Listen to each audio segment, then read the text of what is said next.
हरे कृष्णा बंधुरा आगे भिडियोते तो तुम्हारा देखेছো गोपाल सोनाদের शिव ठाकुर হয়ে সেজে ওঠা।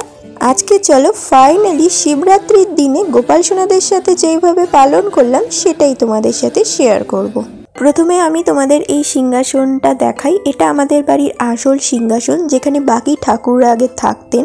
তবে আগে ছিল ওই খয়েরি কালার আর এটা পরে এই সাদা কালার করা হয়েছে। বাড়িতে অসহ্য ওঠার পর আজকেই প্রথম আমি গোপাল সোনাদের সাথে বাকি ঠাকুরদেরও পুজো দেওয়া শুরু করব। আর এবার থেকে তোমরা গোপাল সোনাদেরকে এই সিংহাসনেই দেখতে পারবে। আর এরপরে যত ভিডিও হবে সব এখান থেকেই হবে। তো সিংহাসনে আমি দেখো কাপড়টা পেতে নিয়েছি প্রথমে, তারপর বাকি ঠাকুরদের স্নান করিয়ে আমি এক এক করে বসিয়ে দিচ্ছি।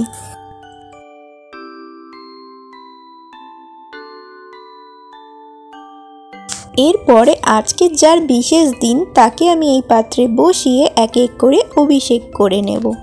অভিষেক করার জন্য যা যা লাগবে এখানে সব আমি এক এক করে এখন রেডি করে নিচ্ছি।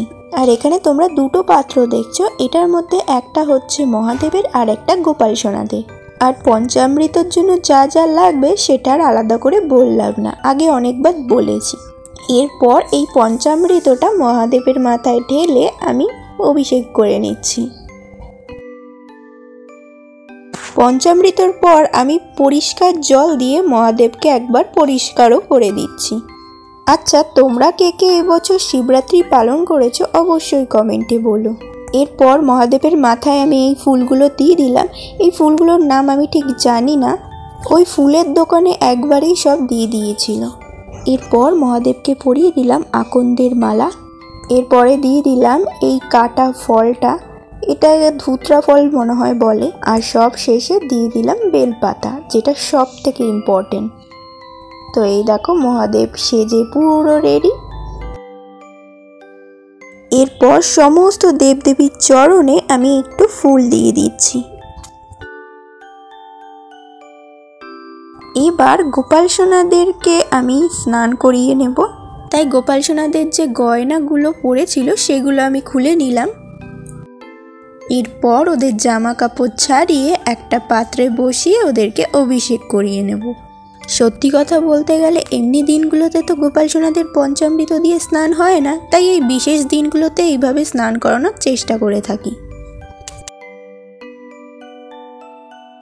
আর পঞ্চামৃত দিয়ে গোপাল সোনারা যখনই স্নান করে গোপাল সোনাদের এক আলাদাই সুন্দর লাগে।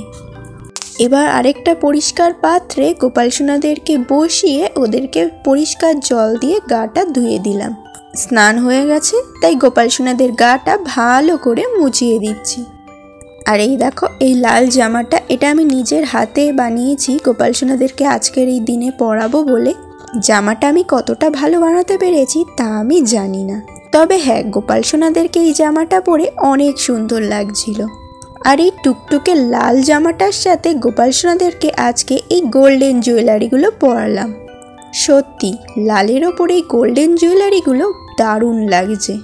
দাঁড়াও একটু পরে গোপলুর ফাইনাল লুক দেখাচ্ছি। চলো তার আগে গোপুকেও রেডি করে নিই।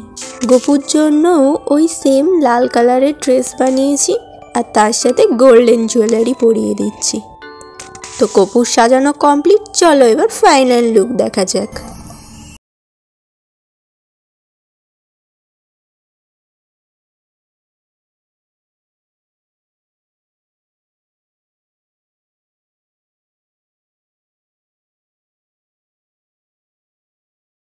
এবার গোপাল সোনাদের এক এক করে আমি এই সিংহাসনে বসিয়ে দিচ্ছি। গোপাল সোনারা এই প্রথম এই সিংহাসনে বসলো। গোপাল সোনারা এই সিংহাসনে বসার পর মনে হচ্ছে সিংহাসনটা পুরো কমপ্লিট হয়েছে। এরপর ওদের প্রিয় বাঁশিগুলো ওদের হাতে দিয়ে নিলাম। তো একবার চলো দেখাই। আর আমি একটু চেঞ্জ করেছি, আর এই কর্নারটায় দেখো লক্ষ্মী মায়ের জায়গা আছে, ওটা পরে ওনাকে বসানো হবে। সব শেষে এক এক করে ভোগের থালাও সাজিয়ে দিচ্ছি। আর আজকে ভোগে আমি এই মিষ্টি রেখেছি। তো বাস আজকের ভিডিওটা এইটুকুই। তোমাদের আজকের এই ভিডিওটা কেমন লেগেছে অবশ্যই কমেন্টে জানিও। যদি ভিডিওটা ভালো লেগে থাকে তাহলে একটা লাইক করো, শেয়ার করো এবং আমাদের ইউটিউব চ্যানেলকে সাবস্ক্রাইব করো। রাধে রাধে।